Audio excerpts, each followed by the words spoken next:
La Suva allège les charges de l'industrie et de l'artisanat suisse. La conférence de presse Bilan 2015 en apporte la preuve. Cela se reflète en particulier dans le juste équilibre des primes et du risque, déclare Félix Weber, président de direction. Le modèle Suva a un grand avantage. Il est financièrement autonome, ne reçoit pas de subventions et restitue ses excédents de recettes à ses assurés. La Suva clôt l'exercice 2015 sur un excédent de 27 millions de francs. Après restitution aux assurés d'un montant de 48 millions de francs prélevés sur les fonds de compensation, le résultat d'exploitation affiche un solde négatif de 21 millions de francs. L'actuel président de direction, Félix Weber, a pris la succession d'Ulrich Fricker au début de l'exercice. La stratégie axée sur le long terme restera centrée sur la prévention, l'assurance et la réadaptation.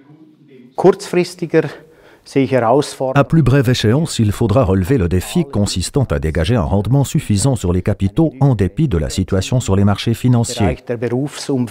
Nous visons par ailleurs une réduction des accidents professionnels mortels grâce aux mesures découlant de la vision 250 vies. Et quant à la gestion des sinistres, il s'agira de garder la maîtrise des coûts. Et ces différents points resteront probablement inscrits à l'ordre du jour pour les années à venir.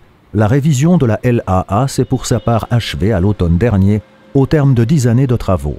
Le Parlement a notamment confirmé le rôle et l'autonomie de la Suva et il s'agit maintenant de faire en sorte que l'ordonnance soit elle aussi correctement aménagée, en évitant que de nouvelles prescriptions qui ne sont pas prévues dans la loi ne viennent s'y ajouter.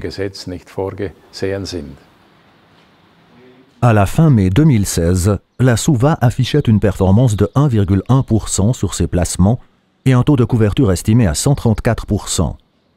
Félix Weber laisse par ailleurs entrevoir des primes à un niveau stable pour l'an prochain.